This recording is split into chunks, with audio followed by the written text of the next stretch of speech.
지금 당장 그 나라에 연락하게. 아니, 지금 당장 찾아가야 하네.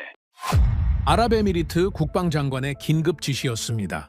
아부다비 상공으로 1200대의 드론이 쏟아지고 있었고 대응 시간은 단 9분뿐이었죠. 수천억 원의 미사일을 퍼부어도 역부족인 상황. 미국과 유럽마저 고개를 저을 때 오직 한 나라만 전혀 다른 답을 내놓았습니다. 바로 한국이었죠.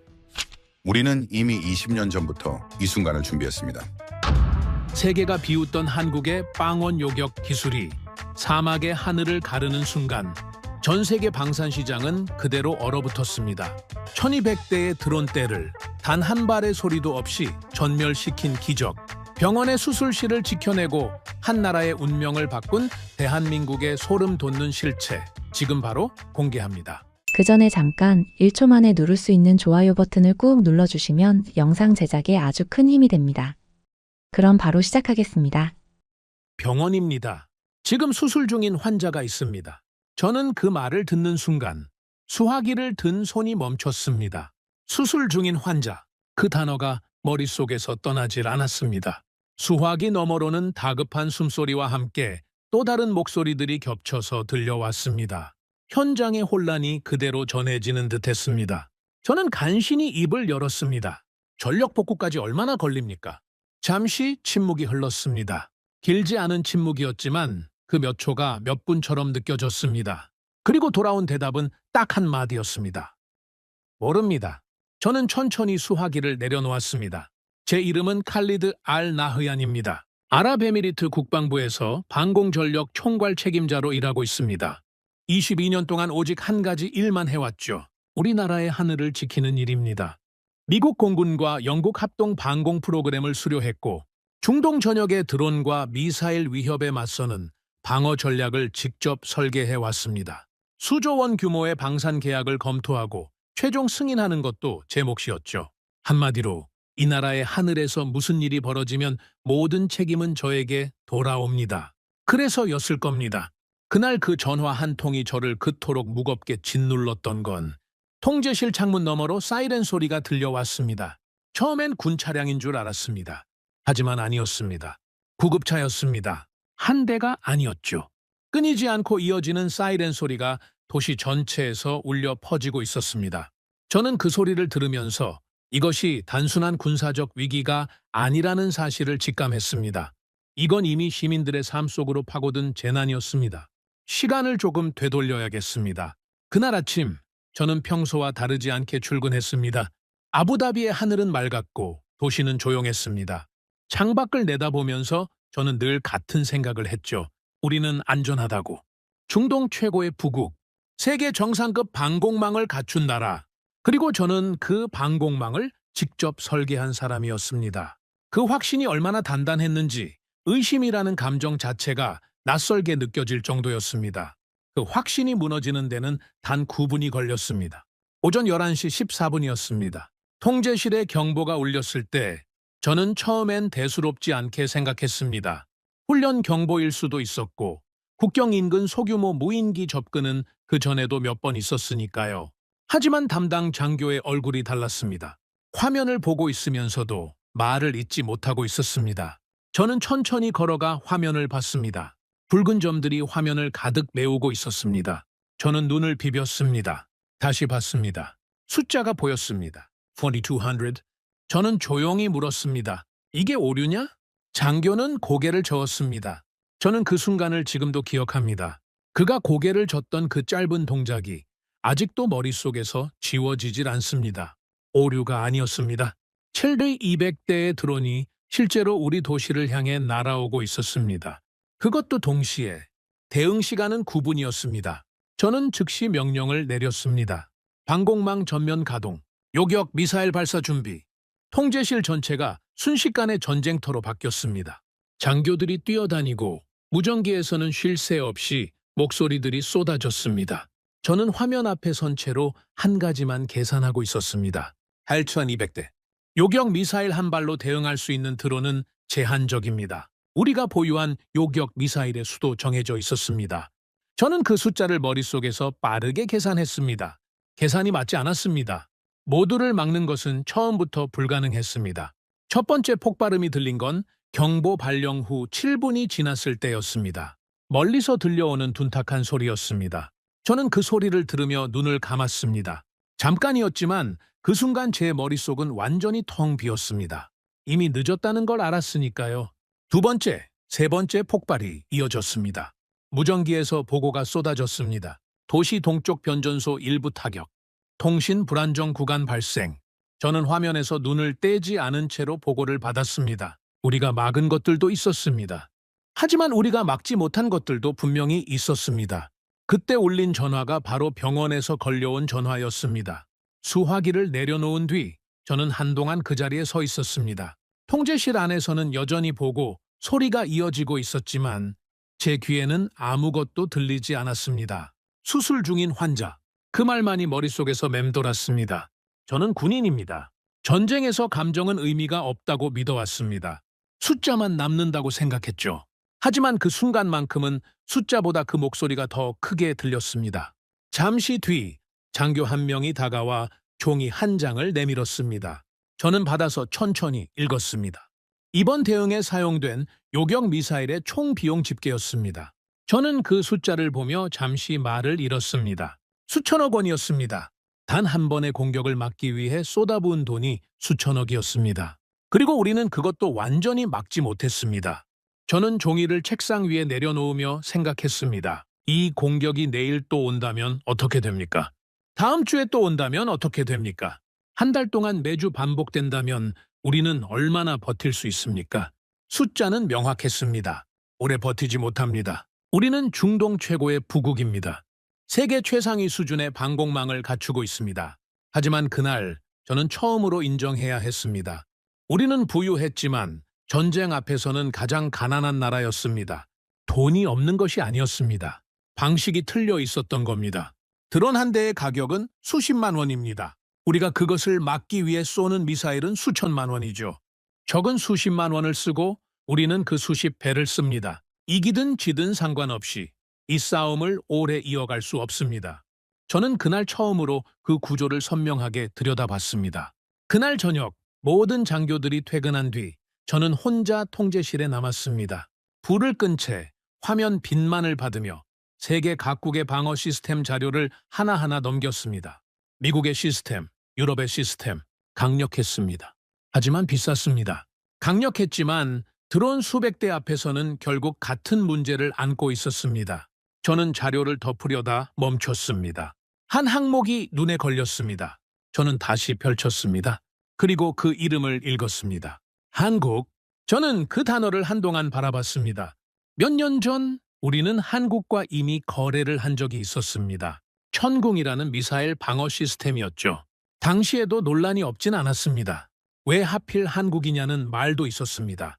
하지만 저는 그 선택을 밀어붙였고 그 선택은 틀리지 않았습니다. 그러나 지금 제 앞에 펼쳐진 자료는 천궁이 아니었습니다. 레이저, 고출력 마이크로파, 다층 방어 통합체계. 저는 그것들을 하나하나 읽어 내려가면서 등줄기가 서늘해지는 걸 느꼈습니다. 이건 더 강한 무기가 아니었습니다. 이건 전혀 다른 방식이었습니다. 자료를 처음 펼쳤을 때 저는 솔직히 큰 기대를 하지 않았습니다. 한국? 그 이름 앞에서 저는 잠깐 멈췄지만 그건 기대감 때문이 아니었습니다. 익숙함 때문이었습니다. 우리는 이미 한국을 경험한 나라였으니까요. 천궁. 몇 년 전 우리가 도입한 그 미사일 방어 시스템. 저는 그것을 직접 검토하고 직접 승인한 사람이었습니다. 그러니 한국이라는 이름이 낯설지는 않았습니다.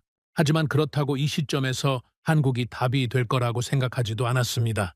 저는 자료를 넘기기 시작했습니다. 처음 몇 페이지는 이미 아는 내용이었습니다. 천궁의 재원, 요격 성능, 운용 이력. 저는 그것을 빠르게 훑었습니다. 그러다 한 장에서 손이 멈췄습니다. 실제 교전 기록이었습니다. 수치들이 빼곡하게 적혀 있었는데 저는 그 숫자들을 보면서 잠시 생각에 잠겼습니다. 맞습니다. 천궁은 잘 작동했습니다. 어제 그 공격에서도 마찬가지였습니다. 고속으로 접근하는 미사일 표적들, 정밀 타격을 노리는 핵심 위협들. 천궁은 그것들을 놓치지 않았습니다. 우리가 완전히 무너지지 않을 수 있었던 것, 그 이유 중 하나는 분명히 천궁 덕분이었습니다. 저는 그 사실을 부정할 생각이 없었습니다. 하지만 문제는 그 다음이었습니다. 천궁이 막아낸 것은 고위 협표적들이었습니다. 빠르고 정밀하고 치명적인 것들이죠. 그런데 어제의 진짜 위협은 그게 아니었습니다. 1200대. 그 숫자가 다시 머릿속에 떠올랐습니다. 드론들이었습니다. 느리고 작고 싸구려였습니다. 하지만 많았습니다. 압도적으로 많았습니다. 그리고 천궁은 그 상대로는 설계된 무기가 아니었습니다. 고성능 미사일로 수십만 원짜리 드론을 잡는 것은 처음부터 답이 될 수 없는 방식이었습니다. 저는 자료를 덮고 잠시 눈을 감았습니다. 천궁의 문제가 아니었습니다. 천궁은 제 역할을 완벽하게 해냈습니다. 문제는 전쟁이 바뀌었다는 것이었습니다. 우리가 막아야 할 것이 달라졌습니다. 그런데 우리의 방어 체계는 아직 그 변화를 따라가지 못하고 있었습니다. 저는 자리에서 일어나 창가로 걸어갔습니다. 도시는 조용했습니다. 낮의 혼란이 거짓말처럼 느껴질 만큼 고요했습니다. 하지만 저는 알고 있었습니다. 이 고요함은 일시적인 것이라는 걸. 다음 공격은 반드시 옵니다. 언제 올지 모를 뿐이지 오지 않는다는 보장은 없었습니다. 저는 다시 책상으로 돌아왔습니다. 그리고 자료를 다시 펼쳤습니다. 이번엔 천궁 이후의 페이지들이었습니다. 레이저 무기체계. 저는 그 항목을 읽으면서 처음엔 반신반의했습니다. 레이저라는 개념 자체는 새로운 것이 아니었으니까요. 오래전부터 연구되어 온 기술이고 여러 나라에서 개발 중이라는 것도 알고 있었습니다. 하지만 대부분은 아직 실용화 단계가 아니었습니다. 이론과 현장 사이의 거리가 멀었죠. 그런데 자료에 적힌 내용은 달랐습니다. 한국의 레이저 체계는 이미 실전 적용 가능한 수준에 도달해 있었습니다. 드론 한 대를 요격하는 데 드는 비용이 거의 0에 가까웠습니다. 전기를 쓰는 무기이기 때문에 발사할수록 비용이 줄어드는 구조였습니다. 저는 그 숫자를 보면서 잠시 멈췄습니다. 한 번 더 읽었습니다. 맞았습니다. 거의 비용이 없었습니다. 저는 조용히 중얼거렸습니다. 이게 말이 되는 수치입니까? 드론 한 대 가격이 수십만 원인데 그것을 막는 비용이 사실상 0에 가깝다면 이건 전쟁의 계산 구조를 완전히 뒤집는 방식이었습니다. 하지만 레이저만이 아니었습니다. 다음 페이지에는 고출력 마이크로파 무기가 나왔습니다. 줄여서 HPM이라고 부르는 체계였습니다. 저는 이 개념도 알고 있었습니다. 전자기파를 이용해서 드론의 전자장비를 무력화하는 방식이죠. 그런데 이 기술의 핵심은 단 하나였습니다. 여러 대를 동시에 무력화할 수 있다는 것. 단일 표적이 아니라 범위 안에 들어오는 드론 전체를 한꺼번에 제압할 수 있다는 것이었습니다. 저는 어제의 장면을 떠올렸습니다. 1200대. 레이더 화면을 가득 메우던 붉은 점들. 그것들을 하나하나 잡아내는 것은 불가능에 가까웠습니다. 하지만 HPM이 있다면 이야기가 달라집니다. 범위 안에 들어오는 순간 한꺼번에 떨어뜨릴 수 있습니다. 저는 자료를 넘기는 속도가 빨라지고 있다는 것을 스스로 느꼈습니다. 천궁이 고속 표적을 잡습니다. 레이저가 개별 드론을 제거합니다. HPM이 대규모 드론대를 동시에 무력화합니다. 저는 이 세 가지가 하나의 체계 안에 설계되어 있다는 것을 확인하는 순간 잠시 숨을 멈췄습니다. 이건 무기 하나가 아니었습니다. 이건 완성된 방어 시스템이었습니다. 저는 오래전 일을 떠올렸습니다. 제가 처음 방공 업무를 시작했을 때 선배 한 명이 이런 말을 한 적이 있었습니다. 진짜 방어는 강한 무기 하나가 아니라 모든 상황에 빈틈없이 대응하는 구조라고. 그 말이 옳다는 것을 머리로는 알았지만 실제로 그런 체계를 현실에서 본 적은 없었습니다. 어느 나라나 강한 무기 하나를 자랑했지 완성된 구조를 갖춘 나라는 보지 못했습니다. 한국이 그것을 만들고 있었습니다. 아니, 이미 만들어 놓고 있었습니다.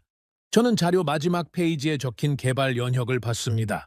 연도들이 쭉 이어져 있었습니다. 짧게는 10년, 길게는 20년이 넘는 연구 기간이었습니다. 한국은 이 체계를 하루아침에 만든 것이 아니었습니다. 오랫동안 조용히 쌓아온 것이었습니다. 저는 그것을 보면서 묘한 감정을 느꼈습니다. 기술에 대한 감탄이 아니었습니다. 더 정확히 말하자면 이 나라가 지금의 전쟁을 이미 오래전부터 예측하고 있었다는 것에 대한 경이감이었습니다.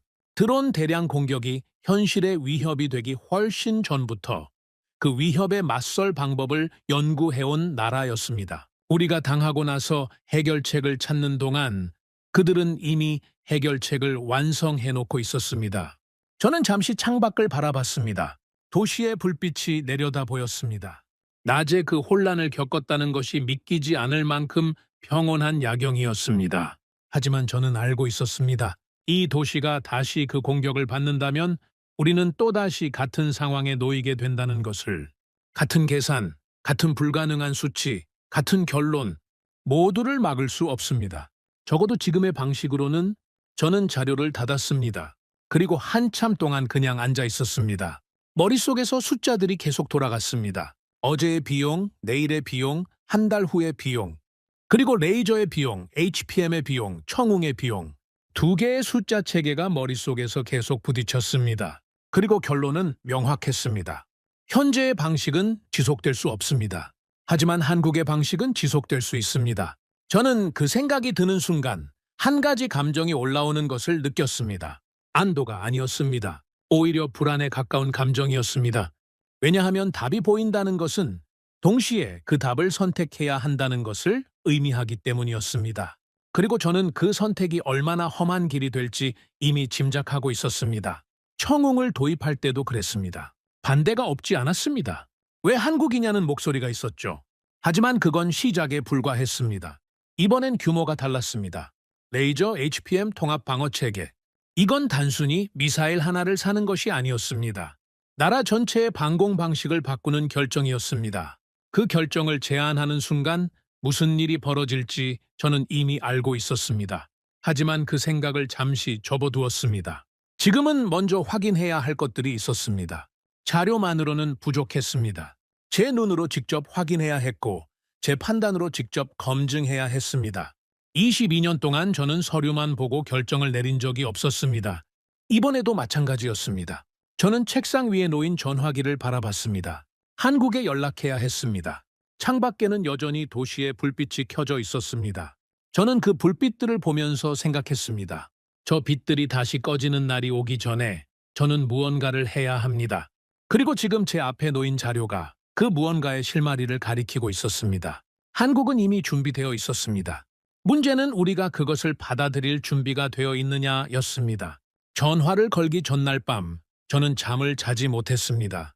침대에 누웠지만 눈이 감기지 않았습니다. 천장을 바라보면서 저는 계속 같은 생각을 했습니다. 숫자였습니다.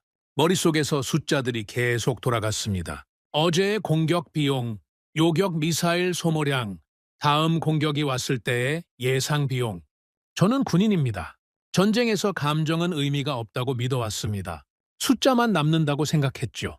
그런데 그날 밤만큼은 그 숫자들이 저를 감정적으로 무너뜨리고 있었습니다. 저는 결국 자리에서 일어났습니다. 책상 앞에 앉아서 계산기를 꺼냈습니다. 단순한 계산이었습니다. 초등학생도 할 수 있는 곱셈과 나눗셈이었습니다. 하지만 그 결과는 22년 경력의 방공 전문가인 저를 한동안 말문이 막히게 만들었습니다. 드론 한 대, 수십만 원입니다. 우리가 그것을 막기 위해 쏘는 요격 미사일, 수천만 원입니다. 비율로 따지면 수십 대 1입니다. 적은 수십만 원을 쓰고 우리는 수천만 원을 씁니다. 이미 이 시점에서 구조가 틀려 있습니다. 그런데 여기서 끝이 아니었습니다. 어제 공격에서 접근한 드론은 1200대였습니다. 저는 그 숫자의 요격 미사일 단가를 곱했습니다. 물론 모든 드론에 미사일을 하나씩 쏘는 것은 아닙니다. GPM이나 레이저 같은 수단이 없는 현재 상황에서 우리가 선택할 수 있는 방법은 한정적이었습니다. 요격 미사일을 쓰거나 아니면 그냥 막거나. 저는 계산을 이어갔습니다. 어제 하루 우리가 방어에 쏟아부은 비용 수천억 원이었습니다. 저는 그 숫자를 종이에 적었습니다. 그리고 그 아래에 또 다른 숫자를 적었습니다.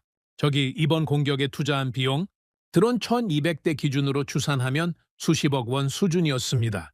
저는 두 숫자를 나란히 놓고 바라봤습니다. 우리는 수천억을 썼습니다. 적은 수십억을 썼습니다. 우리가 이겼습니까? 졌습니까? 군사적으로만 따지면 우리가 더 많이 막았습니다. 하지만 경제적으로 따지면 우리는 이미 지고 있었습니다. 이 공격이 한 달에 한 번씩 반복된다면 저는 다시 계산했습니다. 1년이면 수조 원입니다. 우리는 부국입니다. 하지만 어떤 나라도 이 구조를 무한정 감당할 수는 없습니다. 돈의 문제만이 아니었습니다. 요격 미사일은 무한히 만들어낼 수 있는 것이 아닙니다. 생산에 시간이 걸립니다. 공급에 한계가 있습니다. 반면 드론은 다릅니다. 싸고 빠르게 만들 수 있습니다. 수천 대도 수만 대도 가능합니다. 저는 계산기를 내려놓았습니다. 이건 전쟁이 아니었습니다. 이건 소모전이었습니다. 그리고 소모전에서 이기는 쪽은 더 강한 쪽이 아닙니다. 더 오래 버틸 수 있는 쪽입니다. 현재의 구조라면 우리는 버티지 못합니다. 저는 그 생각이 드는 순간 지난 몇십 년간 제가 쌓아온 방어 개념 전체가 흔들리는 것을 느꼈습니다. 저는 항상 이렇게 믿어왔습니다. 더 강한 무기를 가진 쪽이 이긴다고, 더 정밀한 시스템을 가진 쪽이 살아남는다고. 하지만 그 전제가 틀려 있었습니다. 전쟁의 기준 자체가 바뀌었습니다. 더 강한 것이 이기는 것이 아닙니다. 더 효율적인 것이 이깁니다. 저는 다음 날 아침 일찍 사무실로 출근했습니다. 아직 장교들이 도착하기 전이었습니다. 저는 혼자 회의실에 앉아서 전날 밤 계산한 내용들을 다시 정리했습니다.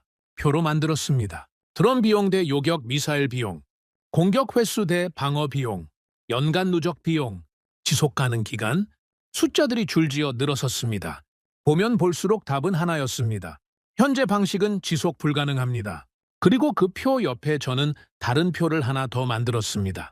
한국의 체계를 기준으로 한 계산이었습니다. 레이저 무기로 드론 한 대를 요격하는 데 드는 비용, 사실상 0에 가깝습니다. 전기를 사용하기 때문에 발사할수록 추가 비용이 거의 발생하지 않습니다. HPM으로 다수의 드론을 동시에 무력화하는 경우 비용 구조 자체가 달라집니다. 한 번의 작동으로 수십 대를 처리할 수 있다면 단가는 더욱 낮아집니다. 저는 두 표를 나란히 놓고 비교했습니다. 현재 방식, 드론 한 대 막는데 수천만 원. 한국 방식, 드론 한 대 막는데 사실상 0원. 이 차이가 무엇을 의미하는지 저는 정확히 알고 있었습니다. 이건 단순히 돈을 아끼는 문제가 아니었습니다. 이건 전쟁에서 지지 않는 구조를 만드는 문제였습니다.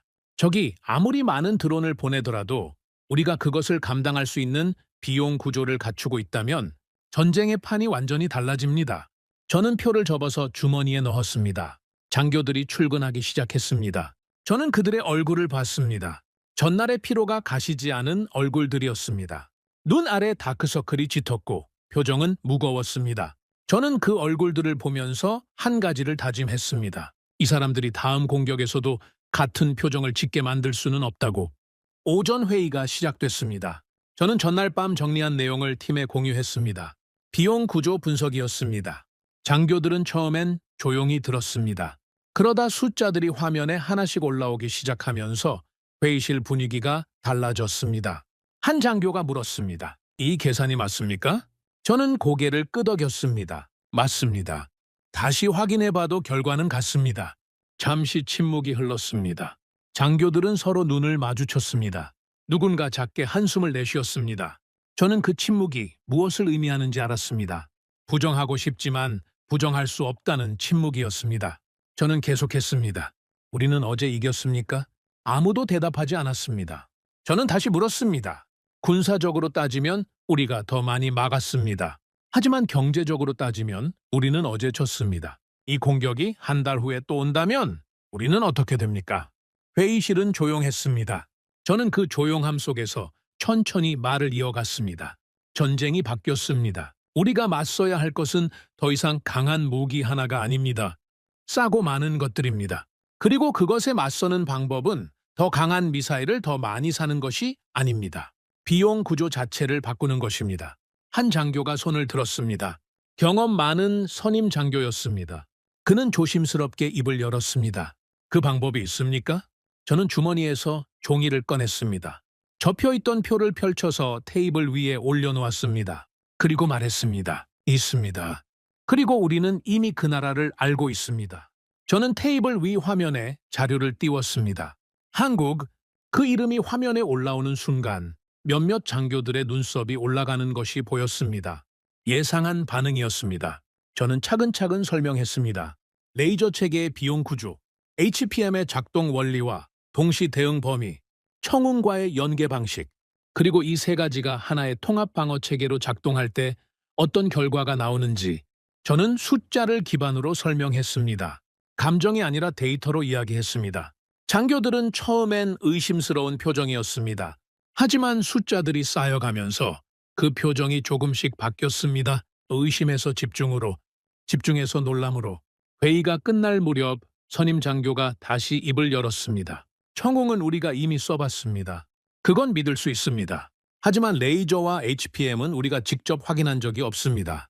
자료만으로는 부족합니다. 저는 고개를 끄덕였습니다. 맞습니다. 그래서 제가 직접 확인할 겁니다. 그날 오후 저는 한국 측에 연락을 취했습니다. 처음에는 공식 채널을 통해서였습니다. 간단한 문의였습니다. 기술 검토를 위한 미팅 요청, 그리고 회신이 왔습니다. 빠른 회신이었습니다. 저는 그 빠른 회신이 의외였습니다. 대개 이런 수준의 문의는 며칠씩 기다리는 경우가 많으니까요. 하지만 생각해보면 당연했습니다. 한국은 이미 준비된 나라였으니까요.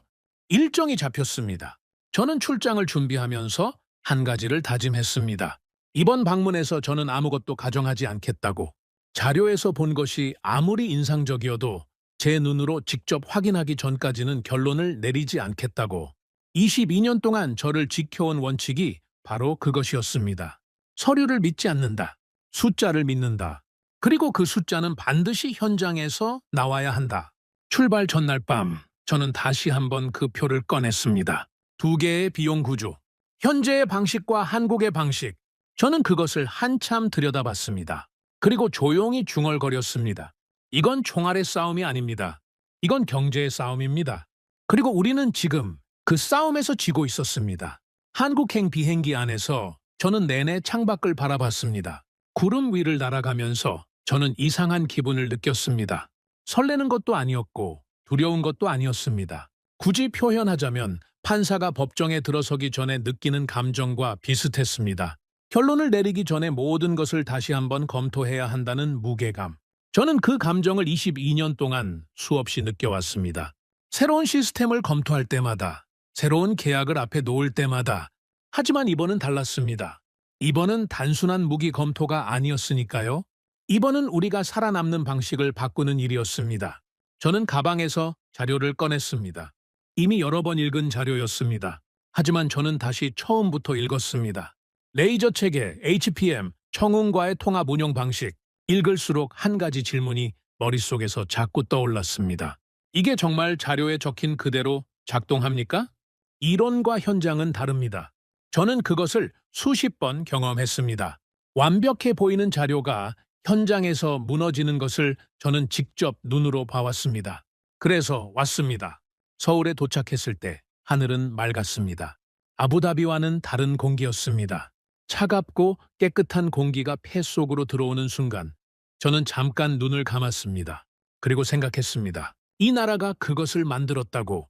60년이 넘는 시간 동안 전쟁의 위협 속에서 살아온 나라가 그 위협에 맞서는 방법을 만들어 왔다고.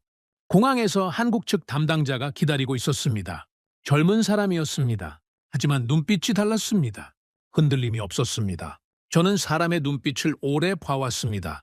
자신 있는 사람과 그렇지 않은 사람의 차이는 눈에서 먼저 드러납니다. 그는 자신이 있었습니다. 첫 번째 일정은 브리핑이었습니다. 회의실에 들어서자 화면 가득 자료들이 정리되어 있었습니다. 한국 측 전문가들이 차례로 앉았습니다. 저는 그들을 한 명씩 바라봤습니다. 군인 출신도 있었고 연구자도 있었습니다. 각자의 분야에서 오랫동안 이 기술을 다뤄온 사람들이라는 것이 느껴졌습니다. 겉모습이 아니라 그들이 자료를 다루는 방식에서 브리핑이 시작됐습니다. 저는 처음 10분 동안 아무 말도 하지 않았습니다. 그냥 들었습니다. 설명은 간결했습니다. 불필요한 수식어가 없었습니다. 숫자와 데이터가 중심이었습니다. 저는 그 방식이 마음에 들었습니다. 저도 같은 방식으로 일하는 사람이었으니까요. 레이저 체계 설명이 시작됐습니다.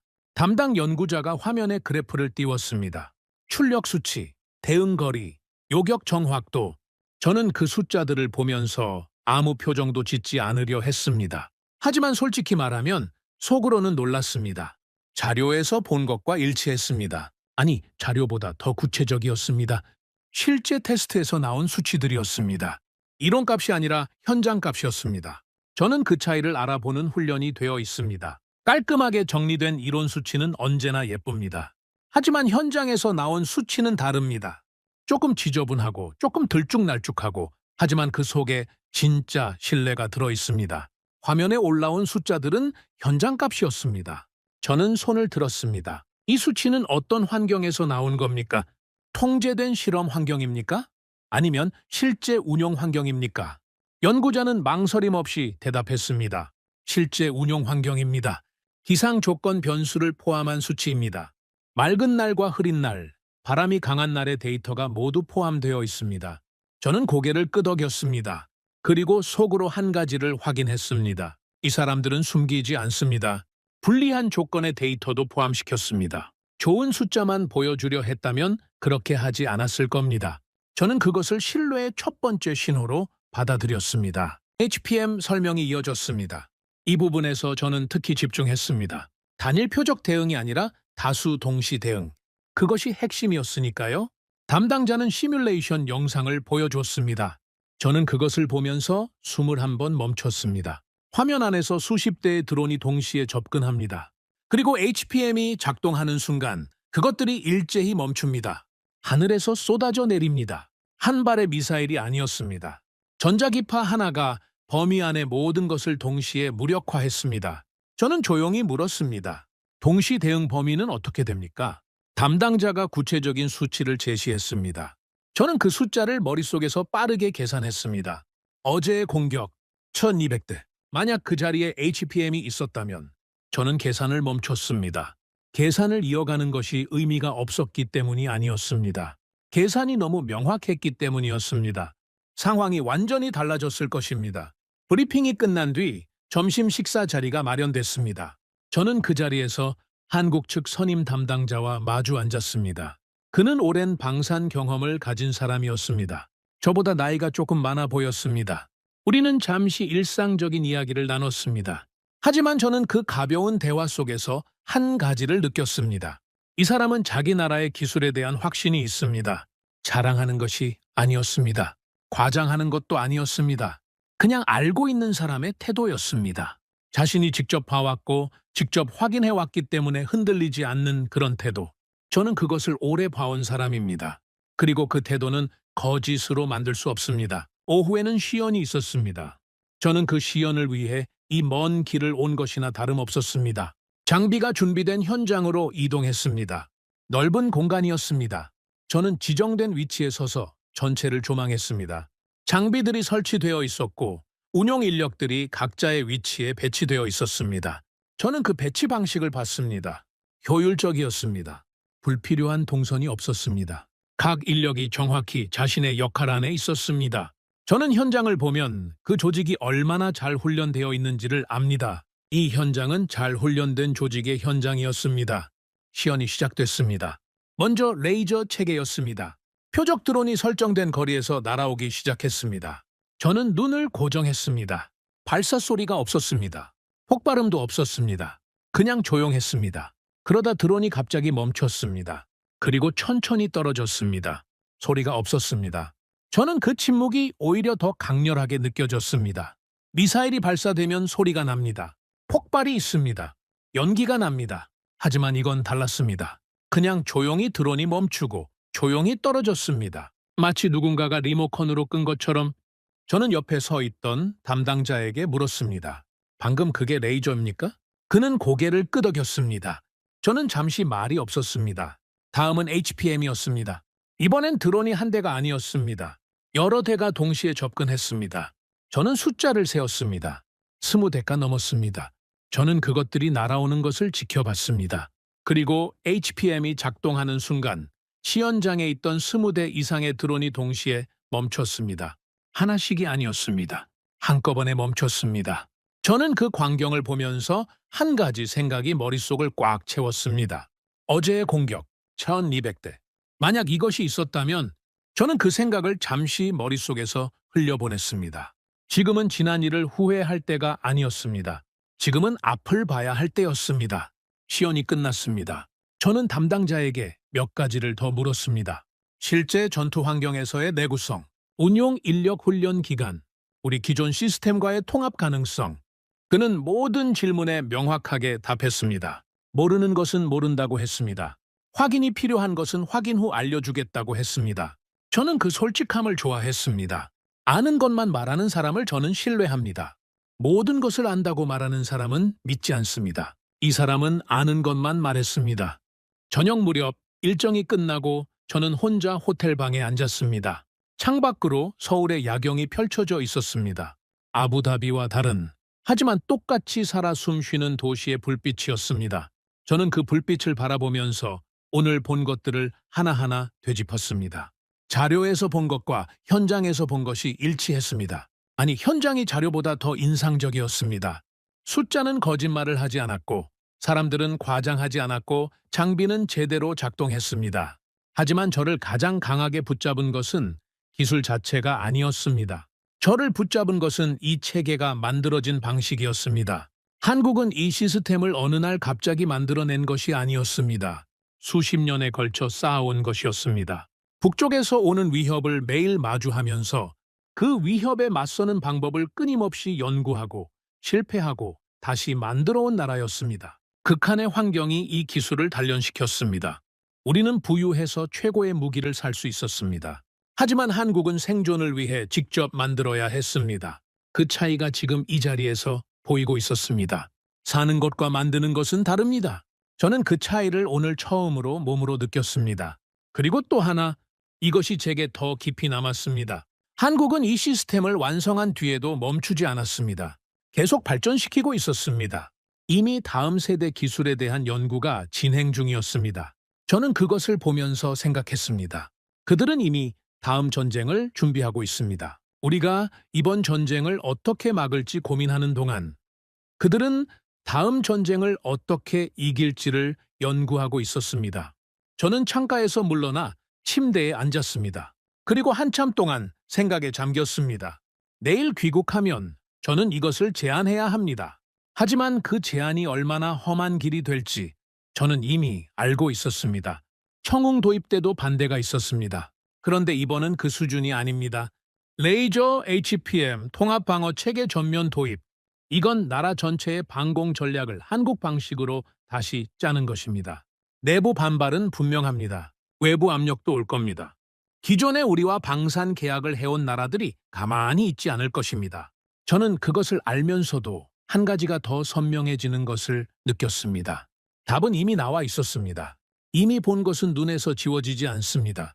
이미 계산한 것은 머릿속에서 사라지지 않습니다. 레이저가 드론을 소리 없이 멈추던 그 장면, HPM이 20대의 드론을 한꺼번에 떨어뜨리던 그 장면, 그리고 두 개의 비용 구조를 나란히 놓았을 때의 그 명확한 차이. 저는 이것을 외면할 수 없었습니다. 외면하는 것은 쉽습니다. 돌아가서 모른 척하면 됩니다. 반발이 두렵다고, 압박이 힘들다고 그냥 지금 방식을 유지하면 됩니다. 하지만 그랬을 때 무슨 일이 벌어지는지 저는 알고 있습니다. 다음 공격이 옵니다. 또 수천억을 씁니다. 또 막지 못하는 것들이 생깁니다. 또 병원에서 전화가 옵니다. 저는 그 전화를 다시 받고 싶지 않았습니다.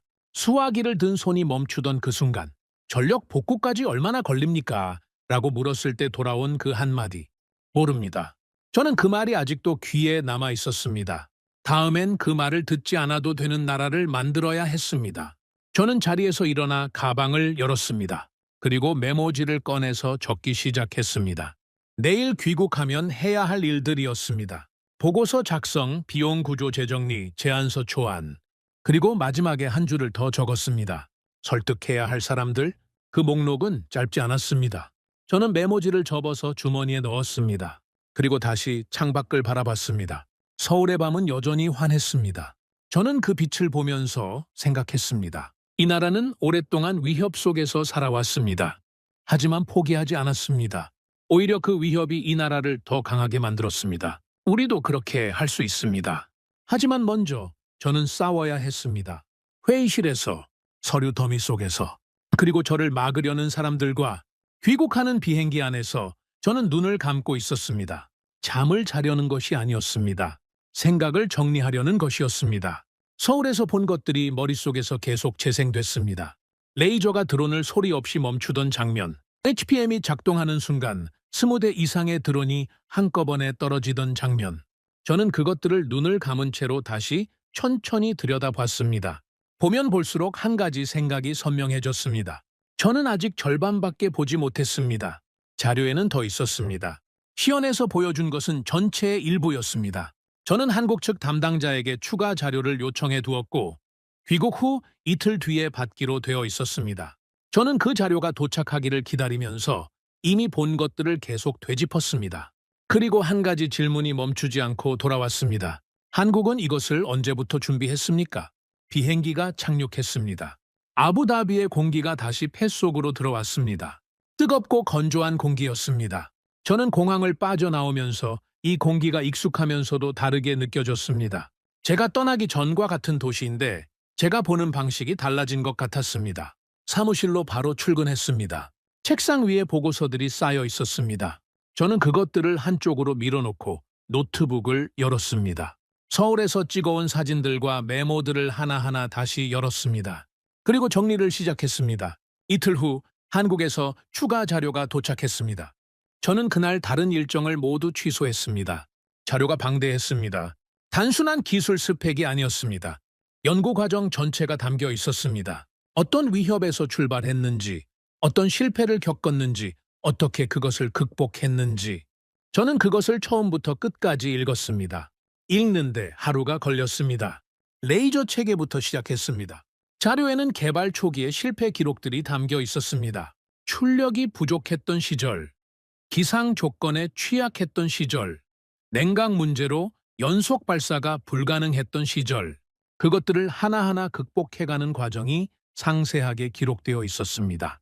저는 그 기록을 읽으면서 한 가지를 느꼈습니다. 이 기술은 연구실에서 만들어진 것이 아니었습니다. 현장에서 만들어진 것이었습니다. 실패하고 수정하고 다시 실패하고 다시 수정하는 과정이 이 기술 안에 쌓여 있었습니다. 그리고 그 과정을 이끈 것은 단순한 기술적 호기심이 아니었습니다. 살아남아야 한다는 절박함이었습니다. 저는 잠시 자료에서 눈을 들었습니다. 우리는 최고의 무기를 돈으로 샀습니다. 필요하면 더 좋은 것을 또 샀습니다. 하지만 한국은 달랐습니다. 그들은 살 수 없는 상황에서 직접 만들어야 했습니다. 그 차이가 지금 이 자료 안에 고스란히 녹아 있었습니다. 저는 다음 장으로 넘겼습니다. HPM 부분이었습니다. 저는 서울에서 시연을 봤을 때 이미 놀랐습니다. 하지만 자료를 읽으면서 더 놀랐습니다. 시연에서 보여준 것은 현재 수준이었습니다. 자료에는 다음 세대 개발 방향이 담겨 있었습니다. 현재보다 더 넓은 범위, 더 짧은 작동 시간, 더 낮은 전력 소모. 저는 그 수치들을 보면서 계산을 시작했습니다. 다음 세대가 완성된다면 대응 범위는 지금의 몇 배가 됩니다. 어제의 공격에서 1200대가 문제였다면 다음 세대 HPM이 있는 상황에서는 그 숫자가 의미를 잃습니다. 범위 안에 들어오는 순간 전부 무력화됩니다. 저는 자료를 덮고 잠시 생각했습니다. 현재 수준도 이미 충분합니다. 하지만 한국은 여기서 멈추지 않고 있습니다. 그들은 이미 다음을 만들고 있었습니다. 다음 장은 통합운용체계였습니다. 저는 이 부분에서 가장 오래 멈췄습니다. 레이저, HPM, 청ung, 이 세 가지를 따로따로 볼 때와 하나의 체계로 묶어서 볼 때는 완전히 다른 이야기입니다. 자료에는 그 통합 운용 방식이 상세하게 설명되어 있었습니다. 청ung은 고속으로 접근하는 미사일과 정밀 유도 무기를 담당합니다. 빠르고 치명적인 표적이죠. 레이저는 개별 드론을 정밀하게 제거합니다. 느리지만 작아서 잡기 까다로운 것들을 처리합니다. HPM은 대규모 드론대를 한꺼번에 무력화합니다. 수백 대가 동시에 와도 범위 안에서는 전부 처리됩니다. 그리고 이 세 가지는 각각 독립적으로 작동하면서도 동시에 하나의 통제 체계 안에서 연결되어 있었습니다. 어떤 위협이 들어오더라도 그 위협의 종류와 규모에 따라 자동으로 최적의 대응 수단이 선택됩니다. 운용자가 매번 판단할 필요가 없습니다. 체계가 이미 판단합니다. 저는 그것을 읽으면서 한 가지 말이 머릿속에서 맴돌았습니다. 빈틈이 없습니다. 22년 동안 저는 수많은 방어 시스템을 검토해왔습니다. 그리고 어떤 시스템에도 반드시 빈틈이 있었습니다. 강한 대신 느리거나 빠른 대신 범위가 좁거나 정밀한 대신 비용이 과도하거나 완벽한 것은 없었습니다. 저는 그것을 당연하게 받아들여왔습니다. 세상에 완벽한 것은 없다고. 그런데 지금 제 앞에 있는 이 체계는 그 전제를 흔들고 있었습니다. 빈틈이 없었습니다. 아니, 더 정확히 말하면 기존의 시스템들이 각자 가지고 있던 빈틈들을 서로가 메우고 있었습니다. 청웅이 처리하지 못하는 것을 레이저가 처리하고 레이저가 감당하지 못하는 규모는 HPM이 해결합니다. 그리고 그 모든 것이 하나의 체계 안에서 유기적으로 움직입니다. 저는 자료를 닫았습니다. 그리고 오래된 기억 하나를 떠올렸습니다.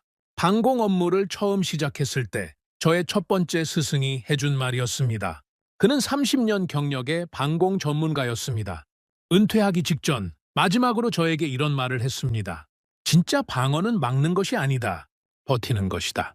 한 번을 막는 것이 아니라 10번을 막을 수 있는 구조를 만드는 것이 진짜 방어다. 저는 그 말을 오랫동안 기억해왔습니다.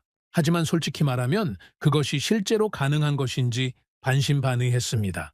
현실에서는 언제나 한계가 있었으니까요. 무기에도 한계가 있고 비용에도 한계가 있고 사람에게도 한계가 있습니다. 그런데 한국의 이 체계는 그 한계를 다른 방식으로 정의하고 있었습니다. 무기의 한계를 비용으로 보완하고 비용의 한계를 기술로 극복하고 기술의 한계를 통합 운용으로 메웁니다. 그리고 그 전체가 하나로 묶여서 버틸 수 있는 구조를 만들어냅니다.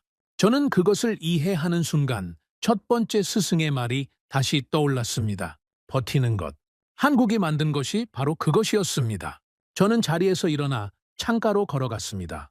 바깥은 저녁이 되어 있었습니다. 하루가 그렇게 지나가 있었습니다. 저는 창밖을 보면서 한참 동안 서 있었습니다. 그러다 문득 한 가지 사실이 떠올랐습니다.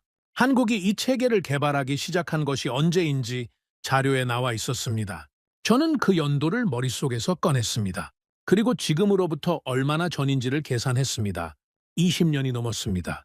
드론 대량 공격이 현실의 전술로 등장하기 훨씬 전부터 한국은 이미 그것에 대한 대비를 시작하고 있었습니다. 세상이 아직 그 위협을 인식하지 못하고 있을 때 그들은 이미 다음 전쟁의 모습을 그리고 있었습니다. 저는 그것이 어떻게 가능했는지를 생각했습니다. 한국은 휴전 상태의 나라입니다. 전쟁이 끝난 것이 아니라 멈춰 있는 나라입니다. 그 나라의 군인들은 매일 아침 출근하면서 오늘 전쟁이 다시 시작될 수 있다는 것을 생각하며 일합니다. 그 긴장감이 20년 동안 이 기술을 만들어 온 원동력이었을 것입니다. 우리는 부유했습니다. 하지만 절박하지 않았습니다. 한국은 절박했습니다. 그 절박함이 이 기술을 만들었습니다. 저는 창가에서 돌아와 다시 책상에 앉았습니다. 그리고 보고서를 작성하기 시작했습니다. 서울 방문 결과 보고서였습니다. 저는 보고서를 쓰면서 단어 하나하나를 신중하게 골랐습니다. 이 보고서는 단순한 출장 결과가 아니었습니다. 이것은 우리나라의 방공 전략을 바꾸자는 제안의 첫 번째 문서였습니다. 저는 첫 문장을 이렇게 썼습니다. 한국은 이미 다음 전쟁을 준비하고 있습니다. 그리고 두 번째 문장을 이어갔습니다. 우리가 이번 공격에서 겪은 문제를 그들은 이미 해결해 놓았습니다. 저는 보고서를 완성하면서 마지막 부분에 한 줄을 더 추가했습니다. 권고사항이었습니다. 한국 통합 방어 체계의 전면 도입을 검토해야 합니다. 저는 그 문장을 쓰고 나서 잠시 화면을 바라봤습니다. 이 한 줄이 어떤 파장을 일으킬지 저는 알고 있었습니다. 회의실에서의 반발, 외부에서 오는 압박, 왜 또 한국이냐는 목소리들. 저는 그것들을 이미 머릿속에서 그려볼 수 있었습니다. 하지만 저는 그 문장을 지우지 않았습니다. 왜냐하면 그것이 옳았기 때문입니다. 감정이 아니라 숫자가 그것을 말하고 있었습니다.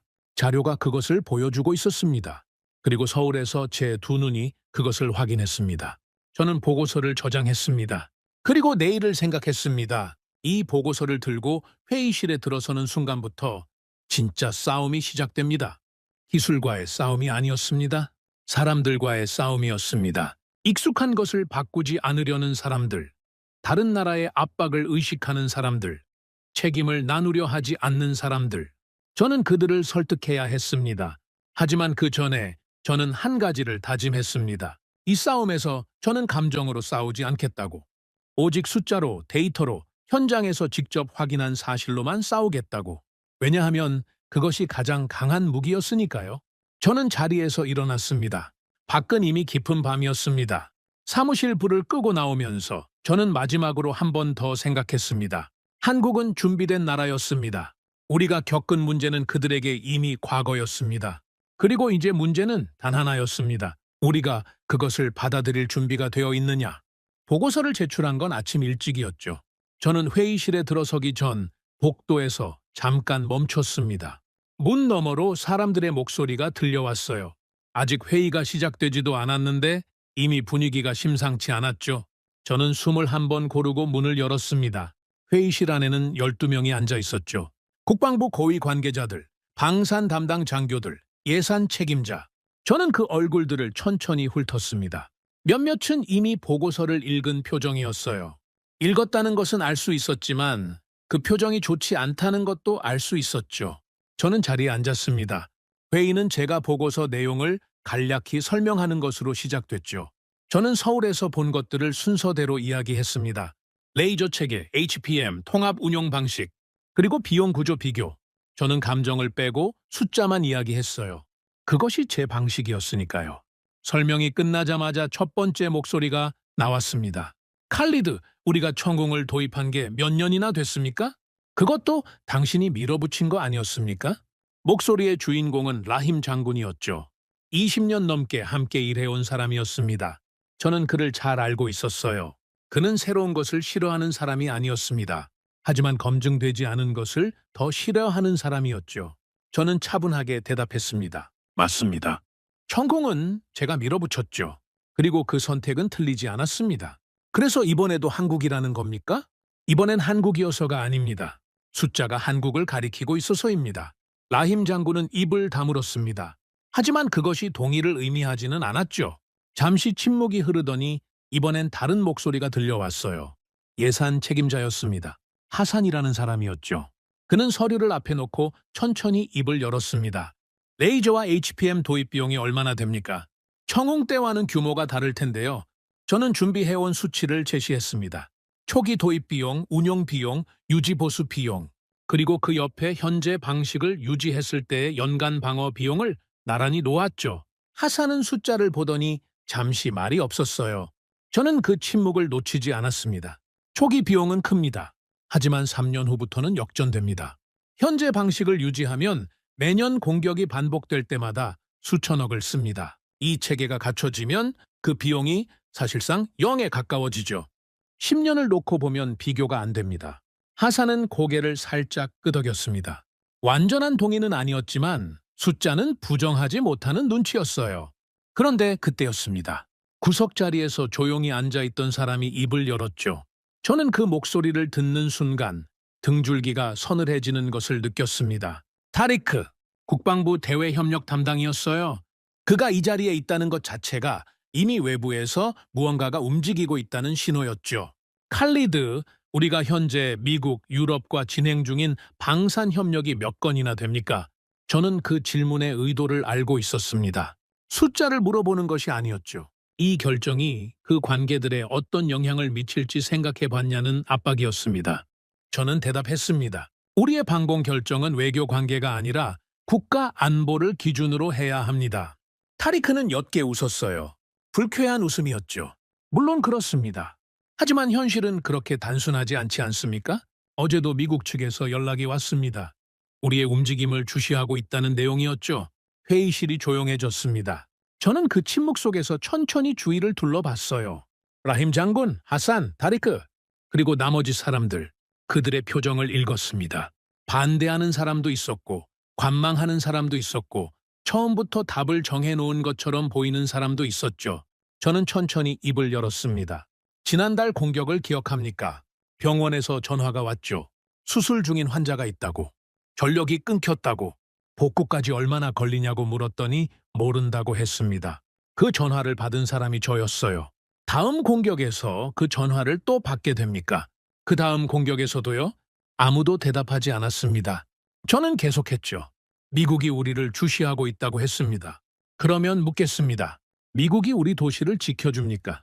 유럽이 우리 병원의 전력을 책임집니까? 그들이 주시하는 것은 자신들의 이익입니다. 우리의 안보가 아니죠. 타리크의 표정이 굳었습니다. 라힘 장군이 다시 입을 열었어요. 칼리드, 당신 말이 틀린 건 아닙니다. 하지만 이건 한 사람이 결정할 수 있는 사안이 아니에요. 규모가 다릅니다. 절차가 필요합니다. 저는 고개를 끄덕였습니다. 절차는 따르겠습니다. 하지만 시간이 없습니다. 다음 공격이 언제 올지 우리는 모릅니다. 준비가 끝나기 전에 오면 어떻게 됩니까? 회의실이 다시 조용해졌죠. 회의는 결론 없이 끝났습니다. 추가 검토가 필요하다는 말로 마무리됐어요. 저는 그 말이 무엇을 의미하는지 알고 있었습니다. 결정을 미루겠다는 것이었죠. 미루는 것은 거부는 아니지만 거부와 크게 다르지 않을 수도 있었습니다. 저는 회의실을 나오면서 묵직한 것이 어깨 위에 얹히는 것을 느꼈어요. 그날 오후 타리크에게서 연락이 왔습니다. 직접 만나고 싶다는 내용이었죠. 저는 잠시 생각했습니다. 그리고 만나기로 했어요. 피한다고 해결되는 것이 아니었으니까요. 그는 제 사무실로 왔습니다. 문을 닫고 앉더니 이번엔 회의실에서와는 다른 톤으로 이야기를 시작했죠. 칼리드, 나는 당신을 막으려는 게 아닙니다. 저는 그를 바라봤습니다. 말을 끊지 않고 기다렸어요. 하지만 현실을 알아야 합니다. 어제 미국 측에서 온 연락, 그게 단순한 관심 표명이 아니었어요.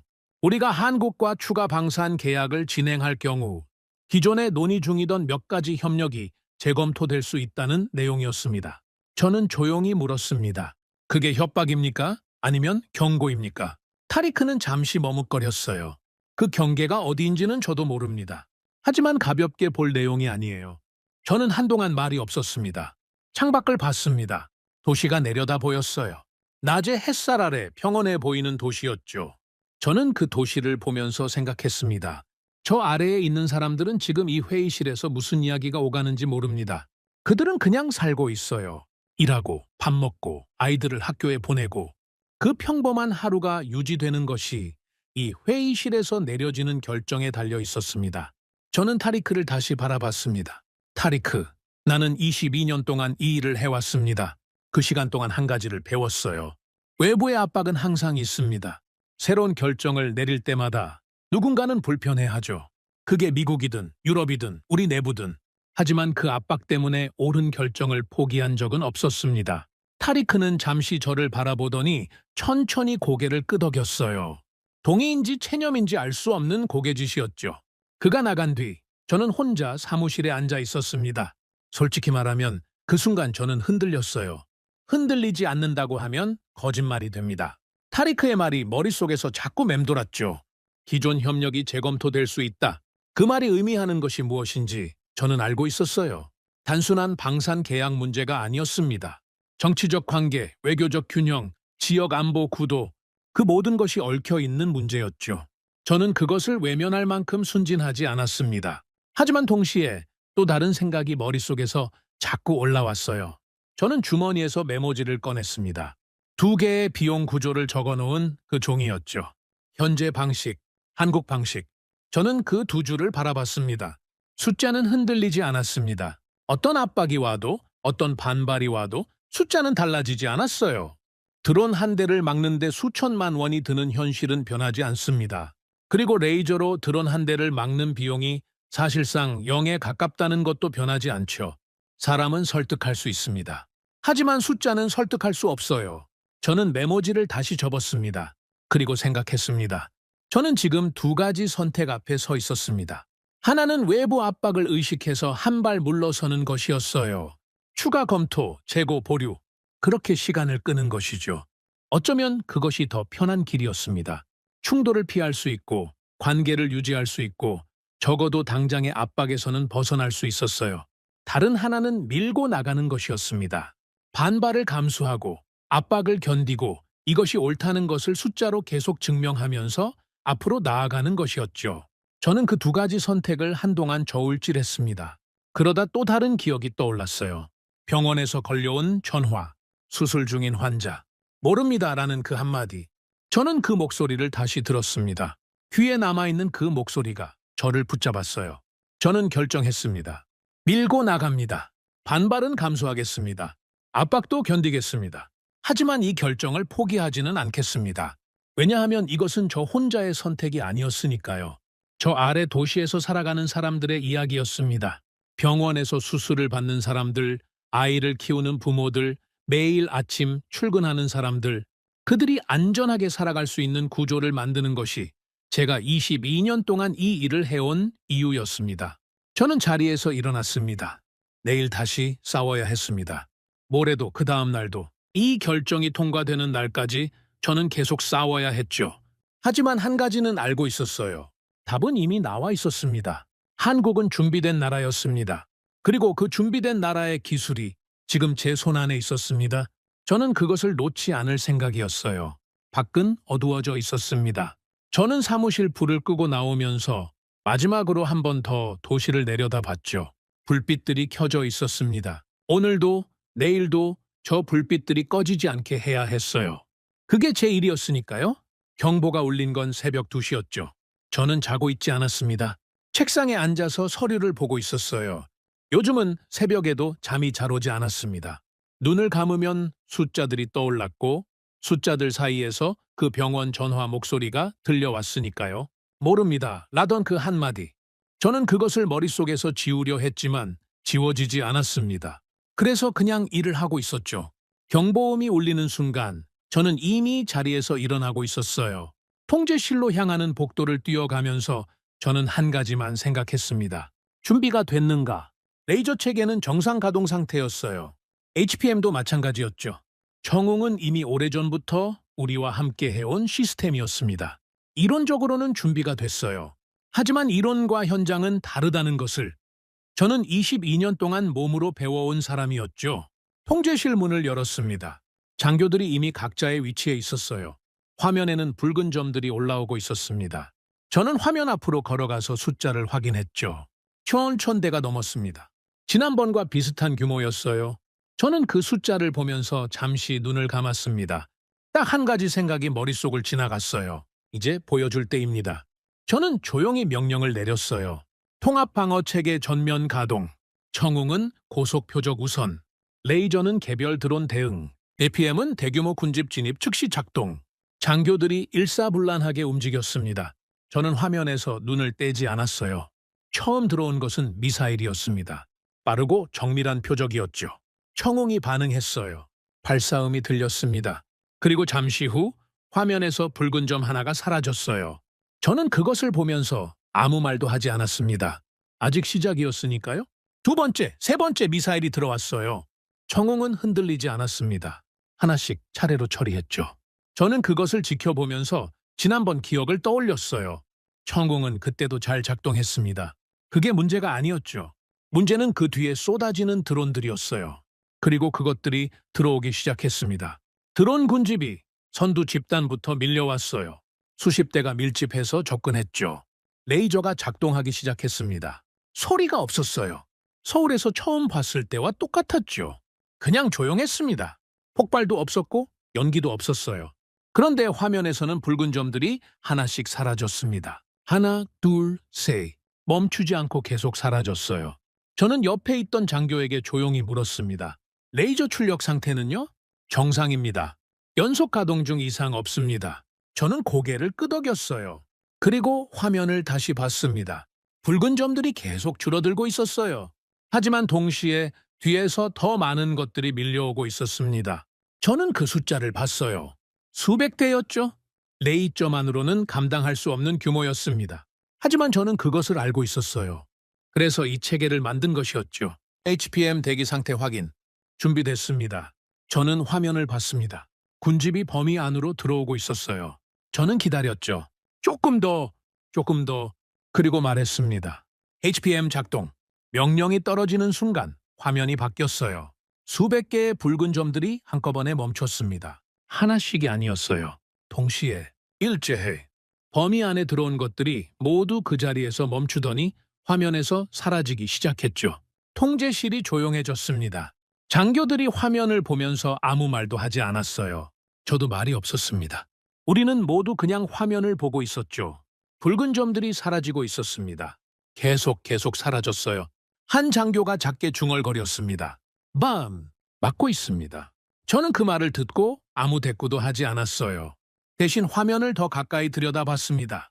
숫자를 확인했죠. 요격 성공률이 실시간으로 올라오고 있었어요. 87%, 91%, 94%. 저는 숫자가 올라가는 것을 지켜봤습니다. 천천히, 그러나 멈추지 않고 올라갔어요. 그리고 어느 순간 화면에서 붉은 점들이 거의 사라졌습니다. 공격이 끝났습니다. 저는 그 화면을 한동안 바라봤어요.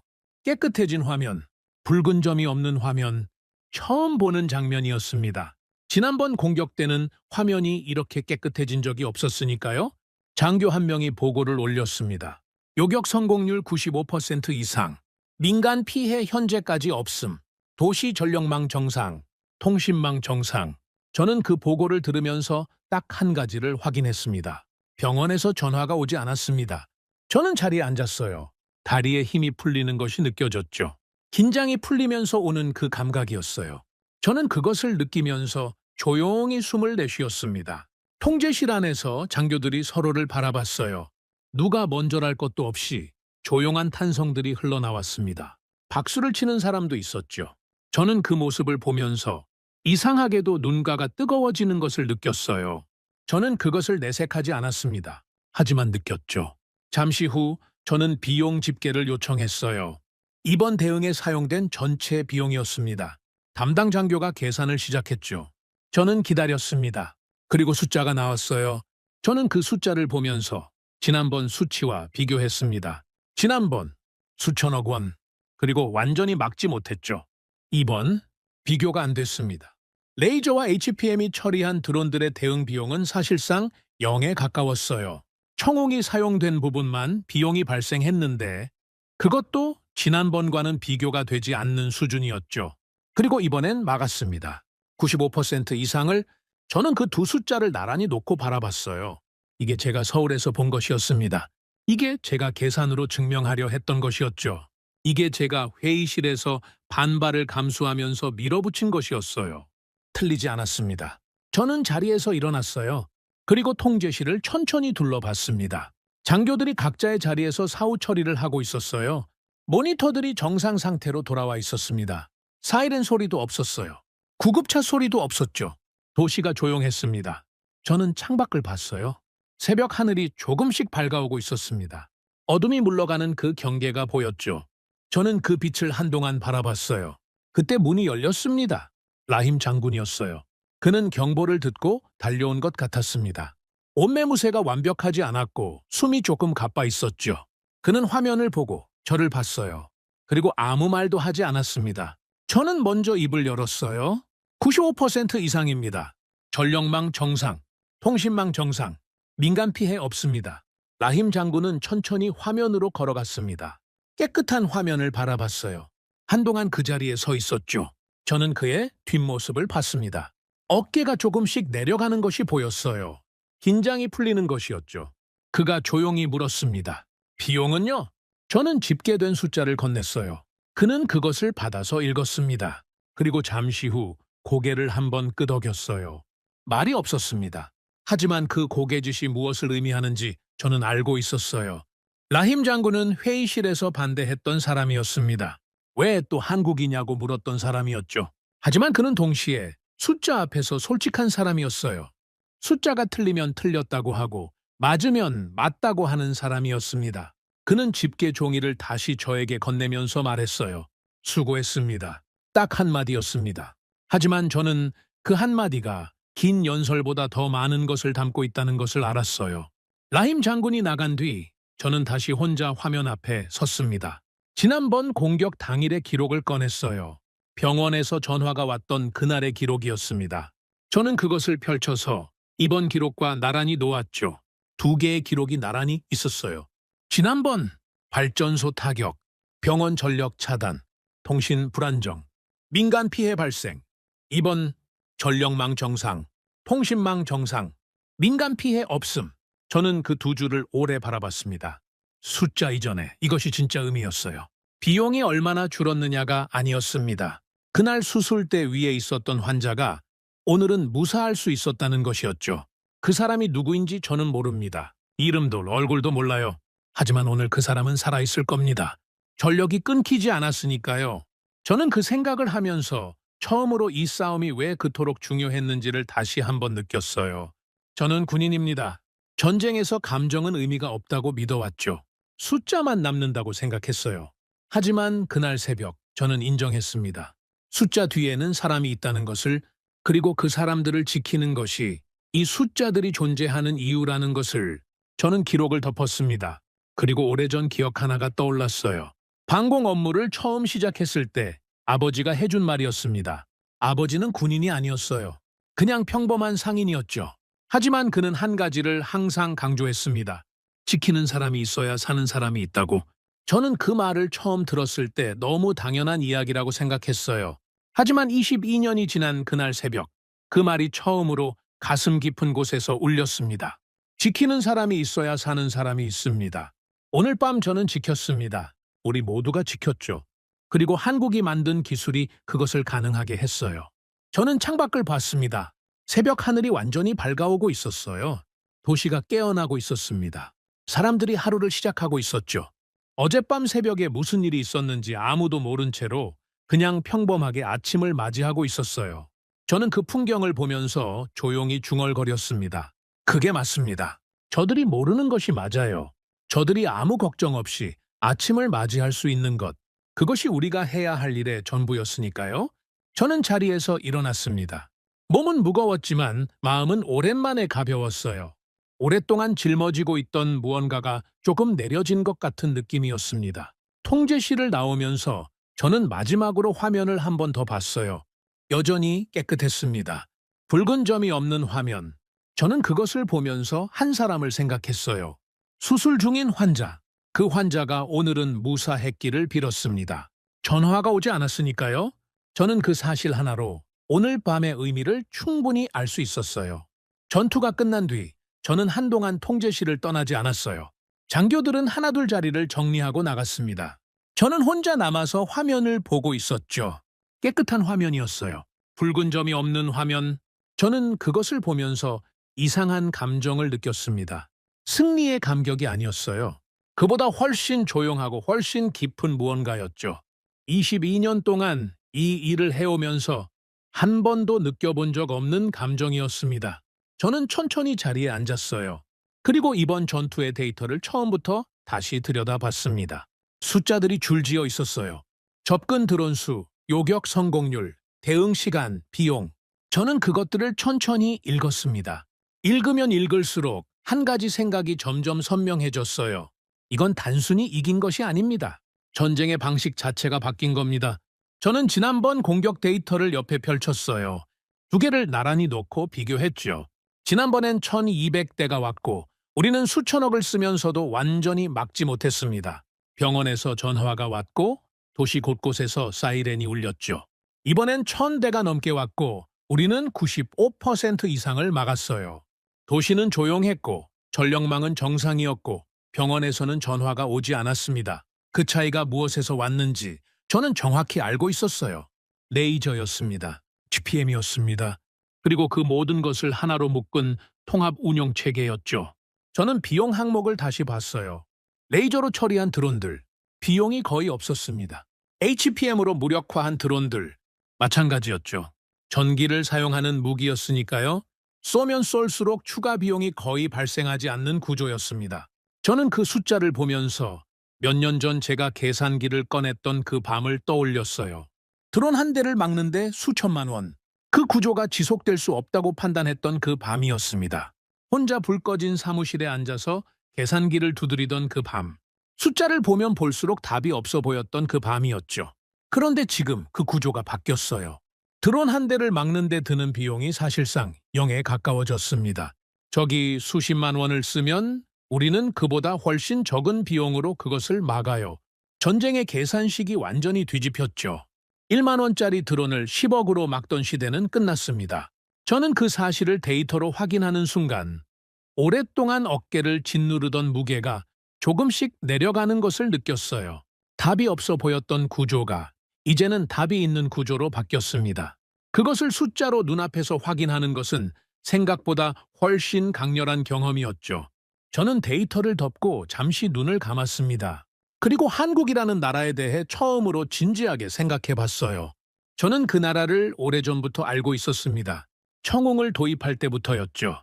하지만 솔직히 말하면 그때까지만 해도 저는 한국을 그냥 좋은 무기를 만드는 나라로만 봤어요. 성능이 검증됐고 가격이 합리적이고 납기가 빠른 나라. 그 이상도 이하도 아니었습니다.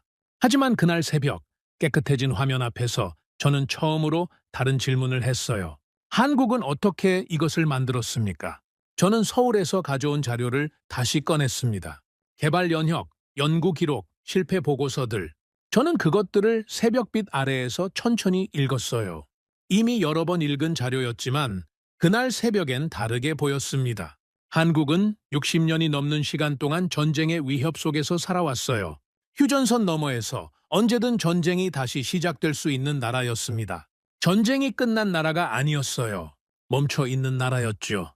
그 나라의 군인들과 연구자들은 매일 아침 그 긴장감을 안고 출근했습니다. 오늘 전쟁이 시작될 수도 있다는 것을 알면서도 그 자리를 지켰어요.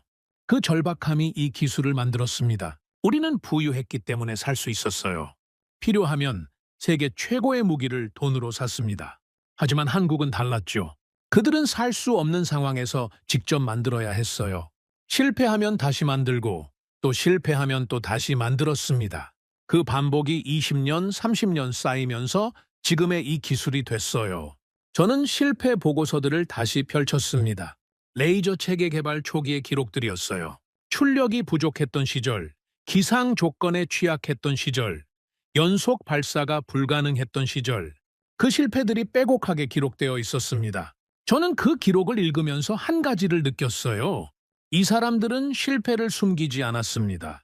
오히려 기록했어요. 정확하게, 상세하게. 왜 실패했는지, 무엇이 문제였는지, 어떻게 해결했는지 그 모든 과정이 고스란히 남아 있었습니다. 저는 그것이 이 기술의 진짜 토대라는 것을 알았어요. 성공의 기록이 아니라 실패의 기록 위에 이 기술이 세워진 것이었습니다. 저는 자료를 덮었어요. 그리고 서울에서 만났던 한국 측 담당자를 떠올렸습니다. 젊은 사람이었지만 눈빛이 흔들리지 않았던 그 사람이었죠. 저는 그에게 한 가지를 물었던 적이 있었어요. 이 기술을 만드는데 얼마나 걸렸습니까? 그는 잠시 생각하더니 이렇게 대답했습니다. 아직 만들고 있습니다. 저는 그 말을 듣고 그때는 그 의미를 완전히 이해하지 못했어요. 하지만 지금은 압니다. 그는 완성됐다고 말하지 않았어요. 지금도 계속 발전시키고 있다는 의미였죠.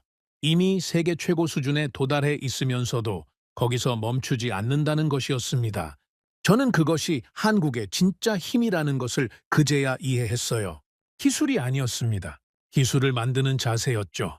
절박함에서 시작해서 실패를 거치면서 멈추지 않고 이어온 그 긴 시간의 축적이었어요. 그것은 돈으로 살 수 없는 것이었습니다. 아무리 부유한 나라라도 그 시간을 돈으로 단축할 수는 없었으니까요. 저는 자리에서 일어나 창가로 걸어갔어요. 새벽 하늘이 완전히 밝아오고 있었습니다. 도시가 깨어나고 있었어요. 사람들이 하루를 시작하고 있었죠.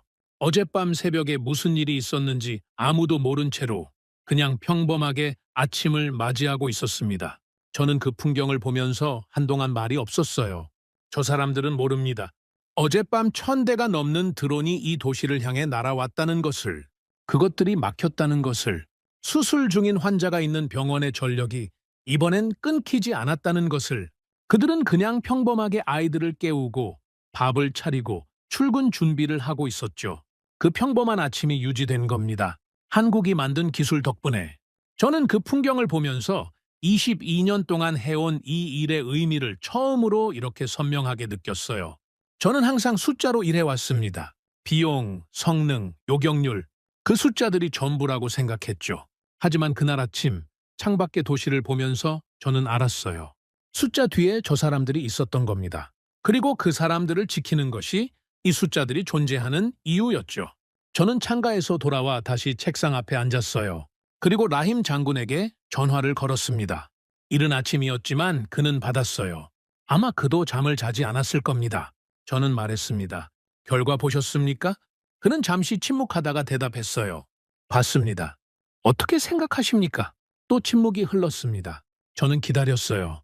라힘 장군은 성급하게 말하는 사람이 아니었으니까요. 그는 생각하고 그 다음에 말하는 사람이었습니다. 그가 입을 열었어요. 칼리드, 당신이 옳았습니다. 저는 그 말을 듣고 아무 대꾸도 하지 않았습니다. 필요가 없었어요. 옳고 그름을 확인하려고 싸운 것이 아니었으니까요. 저는 그냥 조용히 말했습니다. 다음 준비를 해야 합니다. 압니다.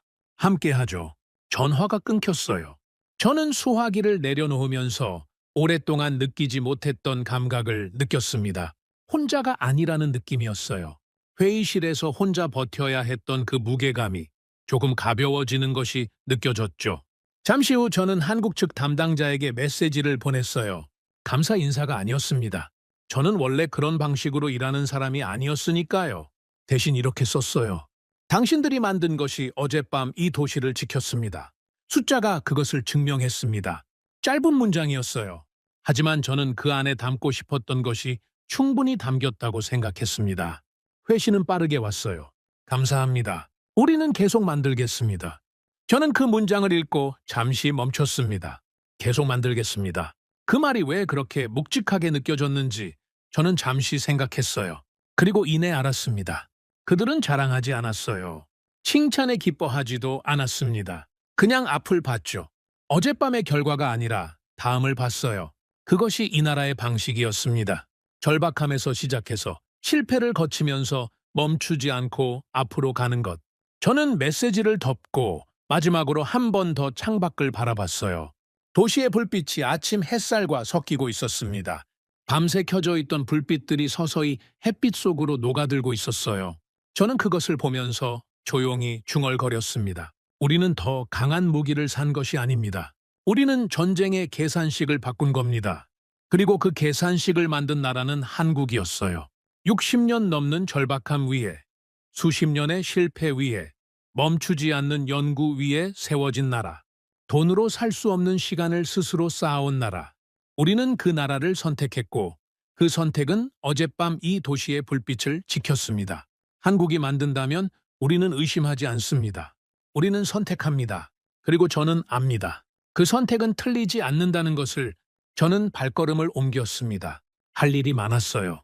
최종 보고서를 써야 했고 데이터를 정리해야 했고 다음을 준비해야 했습니다. 전쟁은 한 번의 승리로 끝나지 않으니까요. 그리고 한국도 이미 그것을 알고 있었죠. 그래서 그들은 어젯밤의 결과에 멈추지 않고 오늘도 계속 만들고 있는 것이었습니다.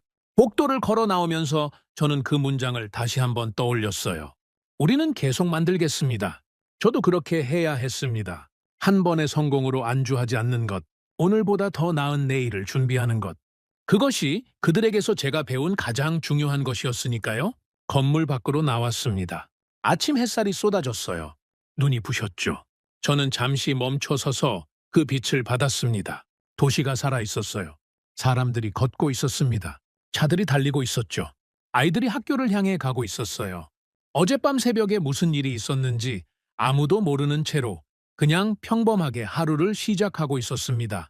저는 그 풍경 앞에 한동안 서 있었어요. 그리고 그 평범함이 세상에서 가장 지키고 싶은 것이라는 것을 다시 한번 느꼈습니다. 오늘의 사연은 여기까지입니다. 구독과 좋아요는 영상 제작에 아주 큰 힘이 됩니다. 지금까지 감동테라스 저는 소희였습니다. 오늘도 우리 구독자님들의 가정에 따뜻한 행복이 가득하시길 진심으로 바라겠습니다. 긴 영상 끝까지 시청해주셔서 정말 감사합니다. 내일 더 좋은 이야기로 찾아뵙겠습니다. 감사합니다.